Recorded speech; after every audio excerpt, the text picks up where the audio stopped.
நண்பருடன் டூருக்கு சென்றபோது கொலை செய்யப்பட்டதாக கூறப்பட்ட இளம்பெண் 2 ஆண்டுகளுக்கு பின் இளம்பெண் உயிரோடு வந்து கதவை தட்டியதால் அதிர்ச்சி.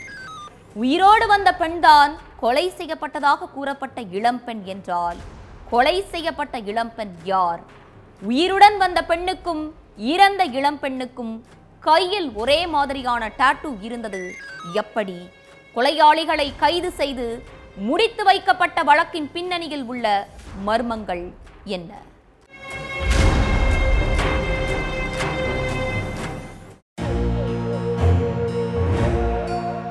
மத்திய பிரதேசம் மன்சூர்ல ஒரு வயசான தம்பதி தன்னோட 2 பேர பிள்ளைங்களோட வாழ்ந்துட்டு இருக்காங்க. வழக்கம் போல பாட்டி கிச்சன்ல நைட்டு டின்னர் ரெடி பண்ணிட்டு இருந்திருக்காங்க. தாத்தா டிவில நியூஸ் பார்த்துட்டு இருந்திருக்காரு. பேர பிள்ளைகள் ஹால்ல உட்காந்துக்கிட்டு டிராயிங் பண்ணிட்டு இருந்திருக்காங்க. அந்த நேரம் யாரோ வீட்டோட காலிங் பெல்ல அடிச்சிருக்காங்க. அந்த சவுண்டு கேட்டதும் கிச்சன்ல இருந்த பாட்டி யார் வந்திருக்கான்னு பார்க்க கதவை திறந்திருக்காங்க. அப்போ அவங்களுக்கு ஒரு நிமிஷம் ஈரக்கொலைய நடுங்கிருச்சு. கதவை திறந்தவங்க என்ன பேசுறதுனே தெரியாம கத்தி கூச்சல் போட்டிருக்காங்க. எதுக்காக இப்படி கத்துறாங்கன்னு பார்த்தா மூதாட்டியோட கணவரும் வீட்டு வாசல்ல நின்றுட்டு இருந்த இளம்பெண்ணை பார்த்து கதறி இருக்காரு.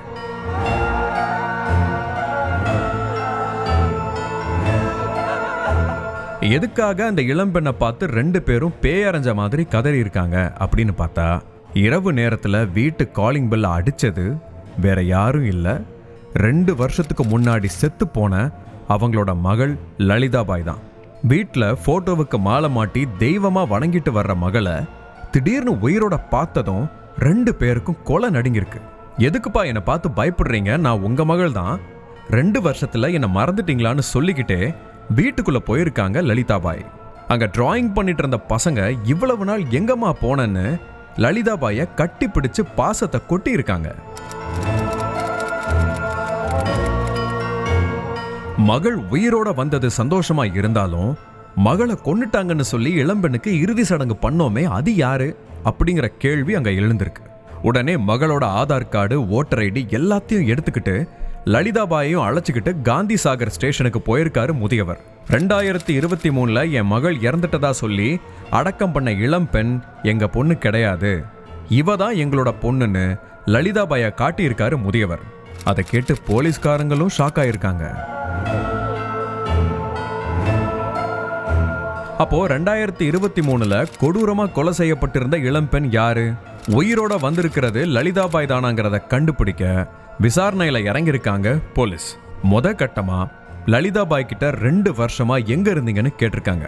பண்புராவை சேர்ந்த ஷாருக் கூட பழக்கம் ஏற்பட்டு அவனோட டூருக்கு போனதாகவும், போன 2 நாள்லயே ஷாருக் இன்னொரு ஷாருக் கிட்ட 5 லட்சத்துக்கு தன்னை வித்துட்டதாகவும் சொன்ன லலிதாபாய் தன்னை விலைக்கு வாங்கிட்டு போன ஷாருக் கொல்கத்தாவுக்கு கடத்திட்டு போய் ரூம்ல வச்சு அடைச்சு டார்ச்சர் பண்ணதா சொல்லியிருக்காங்க. தன்னோட செல்போனையும் அவன் பறிச்சிட்டதுனால யாருக்குமே தன்னால தகவல் கொடுக்க முடியலன்னு சொன்ன லலிதாபாய் அவங்கிட்ட இருந்து தப்பிக்க பல முறை முயற்சி பண்ணி தோத்து போயிட்டதா சொல்லியிருக்காங்க.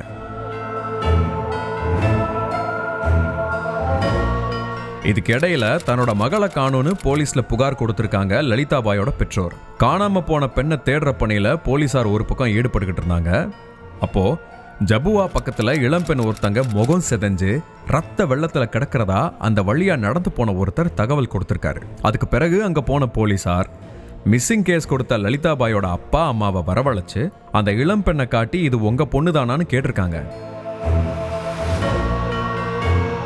அப்போ முகம் செதஞ்சு போய் இருந்ததால அடையாளம் காண முடியாம குழம்புன பெற்றோர் அடுத்தது அந்த பொண்ணோட கைய பார்த்திருக்காங்க. அதுல இருந்த டாட்டூவையும் கால்ல கட்டி இருந்த கயிற்றையும் பார்த்து எங்க பொண்ணுதான் சார்னு முதிய தம்பதி கதறி அழுதுருக்காங்க. அதுக்கு பிறகு மகளுக்கு இறுதி சடங்கு பண்ணி அடக்கம் செஞ்ச பெற்றோர் என் மகளோட ஃப்ரெண்டு ஷாருக் மேலதான் சந்தேகம் இருக்கு, அவன் தான் என் பொண்ணை நாசம் பண்ணி கொன்னுட்டான்னு சொல்லியிருக்காங்க. அடுத்து ஷாருக்கையும் அவனுக்கு உடந்தையா இருந்த இம்ரான், சோனு, எஜாஸ்னு 4 பேரை கைது பண்ணியிருக்காங்க. ஷாருக் தான் தன்னோட ஃப்ரெண்ட்ஸோட சேர்ந்து லலிதாபாயை கொடூரமா கொலை செஞ்சிருக்கான் அப்படிங்கிறதுக்கான ஆதாரம் போலீஸ் கையில சிக்கிருக்கு. அந்த ஆதாரத்தை வச்சு 4 பேரையும் சிறையில தள்ளியிருக்காங்க காவல்துறையினர். இதோட வழக்கு முடிஞ்சுதான்னு நினைச்சா இனிமேதான் ட்விஸ்டே இருக்குங்கிற மாதிரி உயிரோட வந்து நின்னு ஷாக் கொடுத்திருக்காங்க லலிதாபாய். அப்படின்னா முகம் சிதைஞ்சு உயிரிழந்து கிடந்த பொண்ணு யாரு? அந்த பொண்ணோட கையில இருந்த டாட்டூ எப்படி லலிதாபாய் போட்டிருந்தா அதே டாட்டூவா இருக்கும் அப்படின்னு பல சந்தேகங்கள் இருக்கு. அதனால உயிரோட வந்தது லலிதாபாய் தானான்னு உறுதிப்படுத்துறதுக்காக டிஎன்ஏ டெஸ்ட் எடுக்கிற வேலையில இறங்கியிருக்காங்க போலீஸ். அந்த டிஎன்ஏ டெஸ்ட் வந்தாதான் உயிரோட வந்தது லலிதாபாயா இல்லனா உயிரிழந்தது லலிதாபாயா அப்படிங்கிற எல்லா சந்தேகங்களுக்கும் விடை கிடைக்கும். தொழுகைக்கு சென்றுவிட்டு வீடு திரும்பிக் கொண்டிருந்த ஓய்வு பெற்ற காவல் உதவி ஆய்வாளர் கண்ணிமைக்கும் நேரத்தில் கொடூரமாக வெட்டி சாய்த்த கும்பல் தனது உயிருக்கு ஆபத்து இருப்பதாக கூறி ஏற்கனவே வீடியோ வெளியிட்டிருந்த எஸ்ஐ. காவல் உதவி ஆய்வாளர் கொலை வழக்கில் +1 வகுப்பு மாணவனை தூக்கிய போலீஸ். எஸ்ஐயின் மகன் வெளியிட்டுள்ள வீடியோவில் இருப்பது என்ன?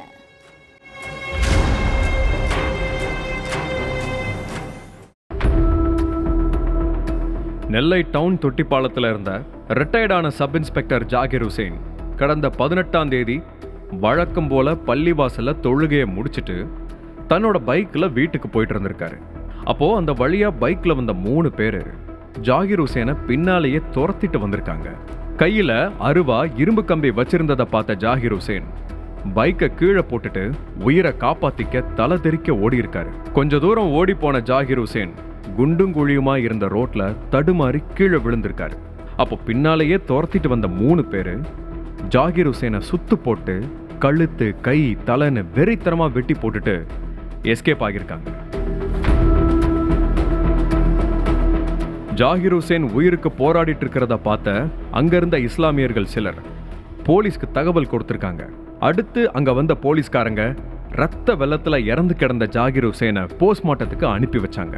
இதுக்கிடையில தகவல் தெரிஞ்சு ஜாகிர் ஹுசேனோட சொந்தக்காரங்களும் ஊர்க்காரங்களும் ஹாஸ்பிட்டல் முன்னால கூடுனதோட கொலையாளிகளை கூண்டோட உடனே அரெஸ்ட் பண்ணணும்னு மறியல் போராட்டத்திலையும் ஈடுபட்டாங்க. அந்த நேரத்துல ஜாகிர் ஹுசேனை கொன்ன கார்த்திக், அக்பர் ஷாங்கிற 2 பேரு நெல்லை நீதிமன்றத்துல சரணடைஞ்சிருக்காங்க. அதுக்கு பிறகு அவங்கள கைது செஞ்ச போலீஸ் 2 பேர்கிட்டயும் அவங்க பாணியில விசாரிச்சிருக்காங்க. அப்போதான் அந்த கொடூர கொலைக்கு முக்கிய புள்ளியா இருந்தது கிருஷ்ணமூர்த்தியும் அவனோட மனைவி நூர்நிஷா அப்படிங்கிறதும் தெரிய வந்துச்சு. அடுத்து தலைமறைவான கிருஷ்ணமூர்த்தியை பிடிக்கிறதுக்காக ஸ்பெஷல் டீமை அமைச்சு தேடுதல் வேட்டையில இறங்கின போலீஸ் எதுக்காக இந்த கொலை நடந்திருக்கு அப்படிங்கிறத தோண்டி இருக்காங்க. இதுக்கு நடுவுல தான் ஜாகிர் ஹுசேன் தன்னோட ஃபேஸ்புக்ல 1 மாசத்துக்கு முன்னாடி போஸ்ட் பண்ணியிருந்த வீடியோ ஒன்று போலீஸ் கையில மாட்டியிருக்கு.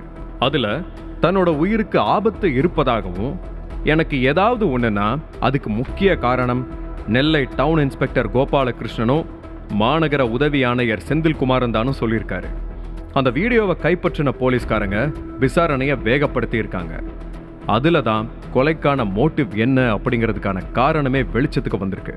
தர்காவில் அறங்காவலர் மாதிரி இருந்து வந்த ஜாகிர் ஹுசேனுக்கும் அதே ஊரை சேர்ந்த கிருஷ்ணமூர்த்தி என்கிற தௌஃபீக்குக்கும் 36 சென்ட் நிலம் தொடர்பா அடிக்கடி தகராறு ஏற்பட்டிருக்கு.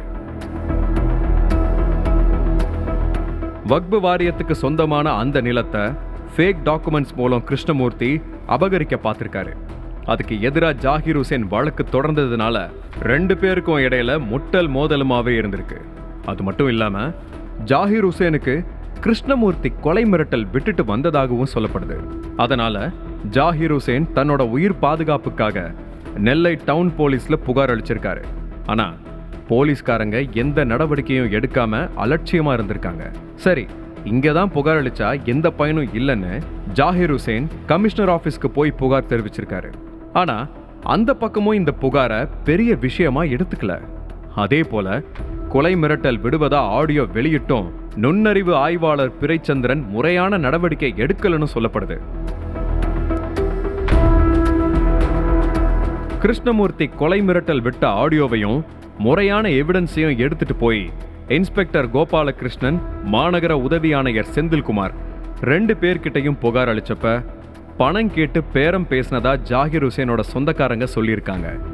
அதே நேரம் வக்பு வாரியத்தில் புகார் அளிச்சும் எந்த நடவடிக்கையும் எடுக்கலன்னு கதறி இருக்காங்க. அதுக்கு பிறகு சம்பவம் நடந்த மறுநாள் தலைமறைவா இருந்த கிருஷ்ணமூர்த்திய போலீஸ் துப்பாக்கியால சுட்டு பிடிச்ச நிலையில புகார் தெரிவிச்சோ நடவடிக்கை எடுக்காம இருந்த இன்ஸ்பெக்டர் கோபாலகிருஷ்ணனையும் செந்தில்குமாரையும் சஸ்பெண்ட் செஞ்சு உத்தரவிடப்பட்டுச்சு. இந்த சூழல்ல ஜாகிர் ஹுசேன் கொலை வழக்குல +1 படிக்கிற மாணவனை போலீஸ் கைது செஞ்சிருக்காங்க. ஜாகிர் ஹுசேன் தொழுகையை முடிச்சிட்டு எந்த டைம்ல வீட்டுக்கு கிளம்பினாரு அப்படிங்கிறத கொலையாளிக்கு நிமிஷத்துக்கு நிமிஷம் அப்டேட் கொடுத்ததா சொல்லப்படுறதால அவங்கிட்டையும் விசாரிச்சுட்டு இருக்காங்க. அதே நேரம் ஜாகிர் ஹுசேனோட மகன் வீடியோ ஒன்று வெளியிட்டிருக்காரு. அதுல 4வது கொலையாளியான நூர் நிஷாவை போலீஸ் இப்போ வரைக்கும் ஏன் கைது செய்யலனோ, காவல்துறை முழுக்க முழுக்க கிருஷ்ணமூர்த்தி பக்கமா செயல்படுவதாகவும் புகார் தெரிவிச்சிருக்காரு. மர்ம நபர்கள் சிலர் தங்களோட வீடை சுத்தி வர்றதாகவும், ஹெல்மெட் போட்டுட்டு எங்க வீடு கிட்ட வந்த ஒருத்தர் வீட்டை வீடியோ எடுத்துட்டு இருந்ததாகவும் சொல்லியிருக்காரு. கொலையாளிகளுக்கு அடுத்த டார்கெட் நான் தான் நினைக்கிறேன், சாவை நினைச்சு நாங்க பயப்படல, அதுக்கப்புறம் இருக்கிற பொறுப்பை நினைச்சாதான் பயப்படுறேன்னு சொல்லியிருக்காரு. உனக்கு இந்த கேஸ் இப்போ எப்படி போகுதுன்னா அடுத்த டார்கெட் நம்ம தான், அந்த மாதிரி தான் இருக்குது இப்போ. அதனால தான் இந்த ஒரு வீடியோ ஒரு பதிவு போட்டு வச்சிருவோம். ஹெல்மெட் போட்டுட்டு வீடை நான் இருக்க போகும்போது வீடியோ எடுத்துகிட்டே இருந்தார். அப்போ நான் வெளியே போகிறேன், டக்குன்னு வண்டி எடுத்துகிட்டு போயிட்டார், யாருன்னு தெரியல. இன்னொன்று சாவுக்கு பயப்படுறதெல்லாம் ஒன்றும், சாவுக்கு பயந்தெல்லாம் ஒன்றும் இல்லை. சாவுக்கு அப்புறமா வரப்போகிற பொறுப்பை நினச்சி தான் ரொம்ப பயந்துருந்தோம். கரும்பு தோட்டத்திற்குள் எரிந்து கொண்டிருந்த ஆண் சடலம், தலைப்பகுதி அழுகி போய் உடலின் பாதி மட்டும் எரிந்து கொண்டிருந்ததால் அதிர்ச்சி. காவல்துறை தரப்பில் ஒரு காரணம் சொல்லப்படும் நிலையில் அதற்கெல்லாம் வாய்ப்பே இல்லை என கொந்தளிக்கும் உள்ளூர் மக்கள். கரும்பு தோட்டத்திற்குள் எரிந்து கொண்டிருந்த ஆண் யார்? அந்த நபர் அடித்து கொலை செய்யப்பட்டாரா? பின்னணி என்ன?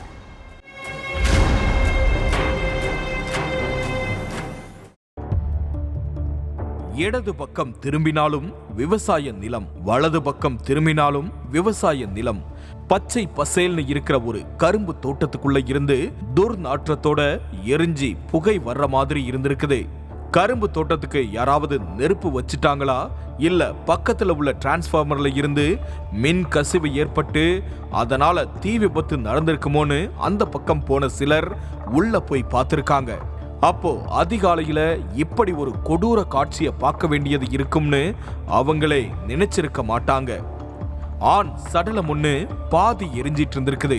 சடலத்தின் தலைப்பகுதி அழுகி போய் புழுக்கள் வெளியே வந்து பார்க்கவே ரண கொடூரமா இருந்திருக்குது. ஆனா இடுப்புக்கு கீழே மட்டும் நெருப்பு எரிஞ்சிட்டு இருந்திருக்குது.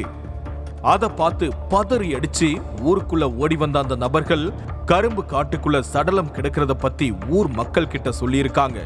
அடுத்து ஊருக்குள்ள இருந்த மக்களும் ஓடி வந்து அந்த சடலத்தை பார்த்ததோட எரிஞ்சு கிடக்கிறது நம்ம முருகன் மாதிரி தெரியுதுன்னு அவங்களுக்குள்ளேயே பேசிட்டு இருந்திருக்காங்க.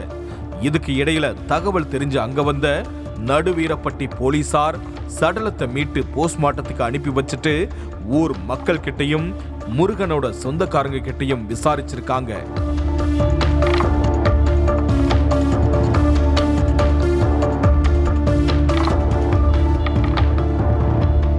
கடலூர் பன்ருட்டி பக்கத்துல உள்ள பாலூர் கிராமம் தான் முருகனுடைய சொந்த ஊரு. 52 வயசான இவருக்கு திருமணம் ஆகல. ஆன்மீகத்துல ரொம்ப ஈடுபாடு கொண்ட முருகன் உள்ளூர் கோவில்கள்ல இறைப்பணி செஞ்சதோட அக்கம் பக்கத்து கிராமங்கள்ல உள்ள கோவில்களுக்கும் போய் இறைப்பணி பண்ணிட்டு இருந்திருக்காரு. அதனால அடிக்கடி வீட்டிலேயே இருக்க மாட்டாரு. முருகனுடைய சொந்தக்காரங்களும் அவரை தேடுறதும் இல்ல. அப்படிதான் 3 நாளா முருகன் வீட்டுக்கே வரல. அதனால வெளியூருக்கு போயிருப்பாங்களோன்னு நினைச்சு சொந்தக்காரங்களும் வழக்கம் போல அவரை தேடவே இல்லை. இதுக்கு இடையில தான் கரும்பு காட்டுக்குள்ள தலைப்பகுதி அழுகி போய் பாதி உடல் எரிஞ்ச நிலையில உயிரிழந்து கிடந்திருக்காரு. கரும்பு தோட்டத்துக்கு பக்கத்திலேயே டிரான்ஸ்ஃபார்மர் இருக்கிறதால மின் கசிவு ஏற்பட்டு இருந்திருக்கலாம்னும் அதனால சடலம் எரிஞ்சிருக்குன்னும் போலீஸ் தரப்புல சொல்லப்படுது.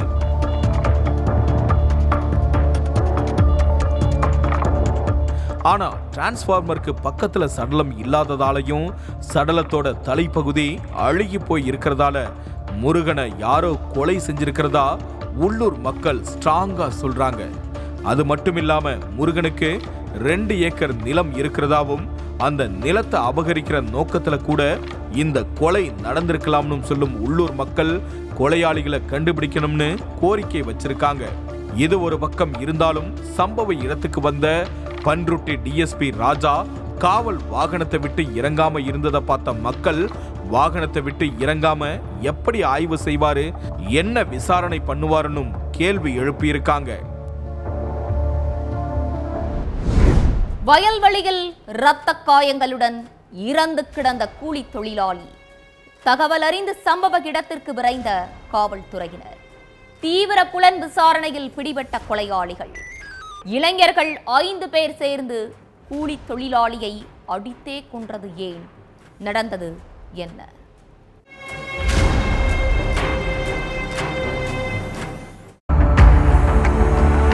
திருச்சி பெரிய பள்ளிப்பாளையத்துல உள்ள ஒரு வாழை தோப்புல ஆண் சடலம் ஒண்ணு கிடக்கிறதா விஏஓவுக்கு தகவல் கொடுத்திருக்காங்க விவசாயிகள். அடுத்து விஏஓ கொடுத்த தகவல் படி வாழைத்தோப்புக்கு வந்த போலீசார் அந்த ஆண் சடலத்தை மீட்டு போஸ்ட்மார்ட்டத்துக்கு அனுப்பி வச்சுட்டு விசாரணை நடத்தியிருக்காங்க. அதுல உயிரிழந்து கிடந்தவர் தொட்டியம் ஐயனாப்பட்டி காலனியை சேர்ந்த கூலி தொழிலாளி சுரேஷ்ங்கிறதும் அவர் ஜெகநாதனுக்கு சொந்தமான வாழைத்தோப்புல இலை அறுக்கிற வேலை செஞ்சிட்டு இருந்ததாகவும் தெரிய வந்துச்சு. அடுத்து ஜெகநாதன் கிட்ட விசாரணை நடத்தியிருக்காங்க போலீஸ். அப்போ வாழைத்தோப்பு என்னோடது தான் சார், ஆனா அதை என்னோட சொந்தக்காரங்க அறிவழகனும் குணசேகரனும் தான் கவனிச்சுக்கிறாங்க, நான் தோப்பு பக்கமே வரமாட்டேன்னு சொல்லியிருக்காரு குணசேகரன். அடுத்து அந்த உறவினர்களோட ஊரு, அவங்களுடைய போட்டோ, செல்போன் எண் எல்லாத்தையும் வாங்கின போலீசார் அவங்கள பிடிக்கிற வேலையில இறங்கி இருக்காங்க.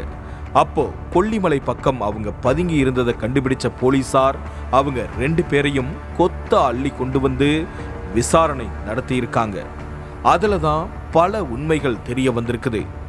ஜெகநாதனோட வாழைத்தோப்புல தங்கியிருந்து வேலை பார்த்துட்டு இருந்திருக்காரு சுரேஷ். 10 நாளைக்கு ஒரு முறை தான் தன்னோட வீட்டுக்கே போவாரு. ஆனா சிவா, அறிவழகன், செல்வராஜ், ராஜேந்திரன், குணசேகரன் இவங்க 5 பேரும் தினமும் வீட்டுல இருந்து வாழைத்தோப்புக்கு வேலைக்கு வந்துட்டு போயிருக்காங்க. இதுல அறிவழகன் வாழைத்தோப்புக்கு வந்துட்டு போறதுக்காக எக்ஸல் வண்டி வச்சிருக்காரு.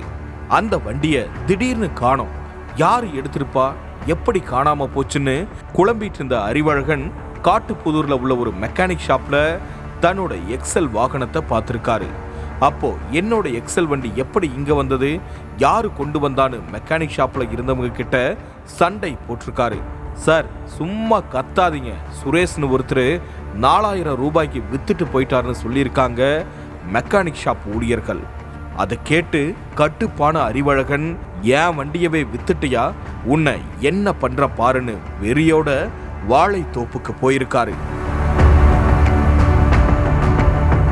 அந்த நேரம் சுரேஷ், சிவா, செல்வராஜ், ராஜேந்திரன், குணசேகரன் எல்லோரும் வாழைத்தோப்புக்குள்ள உட்கார்ந்து மது குடிச்சிட்டு இருந்திருக்காங்க. அப்போ வாங்க உங்களுக்கும் சேர்த்துதான் மது வாங்கியிருக்கோம் குடிங்கன்னு ரொம்ப அக்கறையா கூப்பிட்டிருக்காரு சுரேஷ்.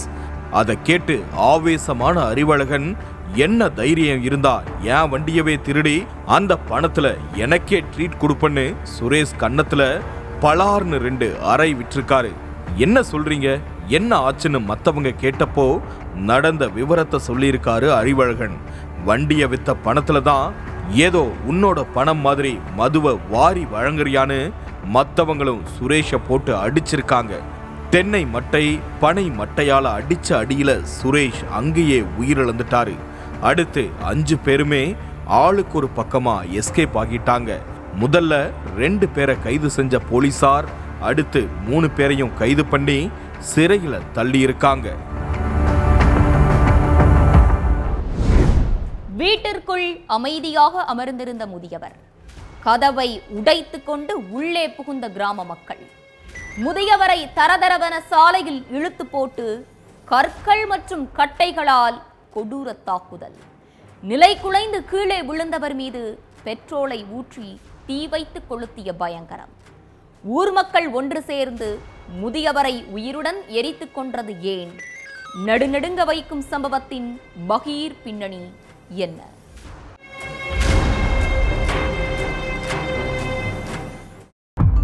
முதியவர் ஒருவரை உயிரோட கொளுத்திட்டாங்க சார்னு போலீஸ் ஸ்டேஷனுக்கு யாரோ ஒருத்தர் போன் பண்ணி சொல்லியிருக்காரு. உடனே சம்பவ இடத்துக்கு போய் போலீஸ் பார்த்தப்போ முதியவர் ஒருத்தர் தீயில கருகி இறந்து கிடந்திருக்காரு. இந்த முதியவர் யாரு, இவருக்கு என்ன ஆச்சு, யார் இவரை இப்படி எரிச்சு கொன்னதுன்னு அக்கம் பக்கத்துல உள்ளவங்க கிட்ட விசாரிச்சப்போ யாருமே வாய் திறக்காம அமைதியா நின்னுட்டு இருந்திருக்காங்க. ஏன் ஒருத்தர் கூட வாய் திறந்து பேச மாட்டேங்கிறீங்க? தைரியமா என்ன நடந்துச்சுன்னு சொல்லுங்க, யாருக்காகவும் பயப்பட வேண்டாம், உங்களுக்கு எப்பவும் போலீஸ் உறுதுணையா இருக்கும், கொலை பண்ணது யாருன்னு துணிச்சலா சொல்லுங்கன்னு பல முறை கேட்டிருக்காங்க போலீஸ். அப்பவும் யாருமே எதுவுமே சொல்லாம சிலை மாதிரி நின்னுட்டு இருந்திருக்காங்க. அப்பதான் முதியவருடைய மகளும் சொந்தக்காரங்களும் அங்க வந்திருக்காங்க. இறந்து கிடந்த முதியவரோட சடலத்தை பார்த்து கதறி அழுதுருக்காங்க. அவங்க கிட்ட போலீஸ் விசாரிச்சப்போ எங்க அப்பாவை இந்த ஊர்க்காரங்க தான் சார் சேர்ந்து கொன்னுட்டாங்க, இப்பதான் ஒருத்தர் ஃபோன் பண்ணி தகவல் சொன்னாரு, அதுக்கப்புறம் தான் நாங்க ஓடி வந்தோம், ஆனா அதுக்குள்ள இப்படி ஆகிருச்சுன்னு சொல்லியிருக்காங்க.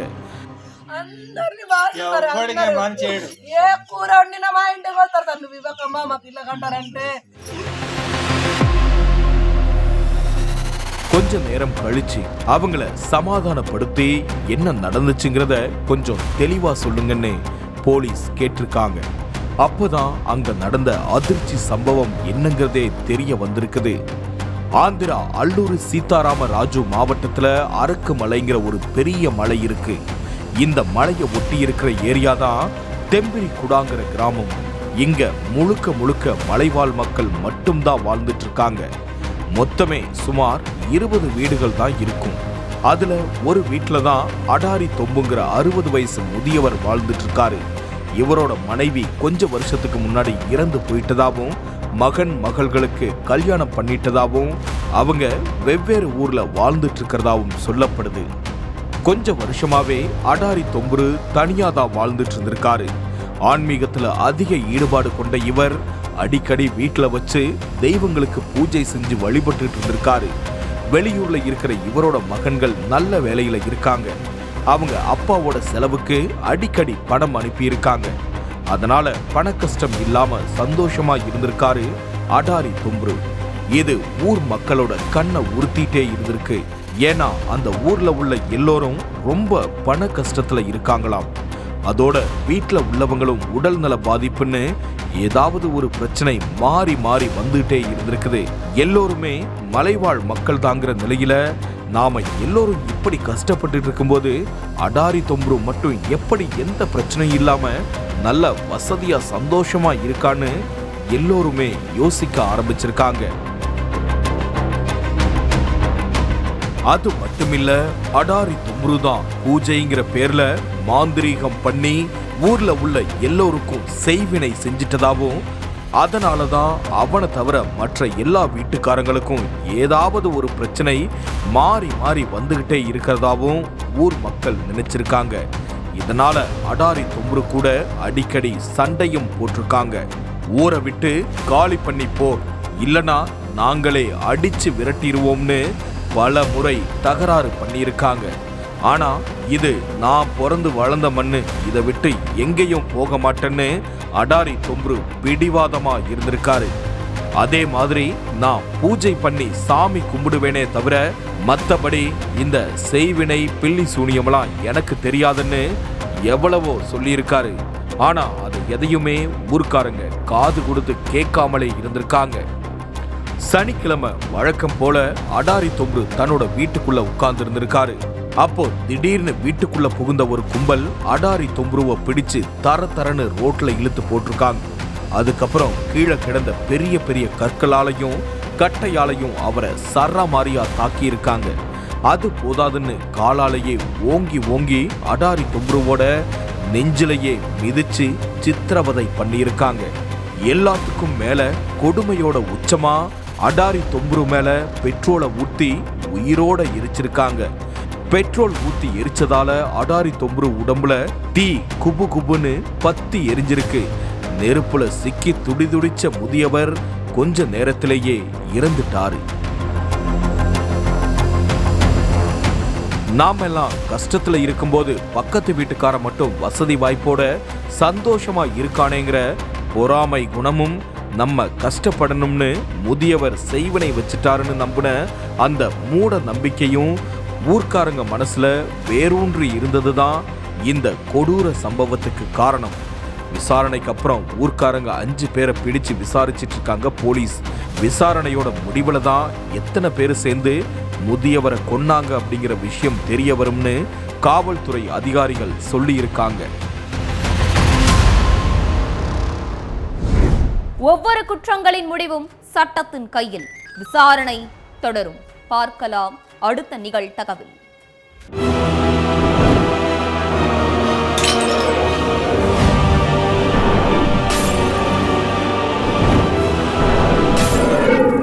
நிகழ்தகவு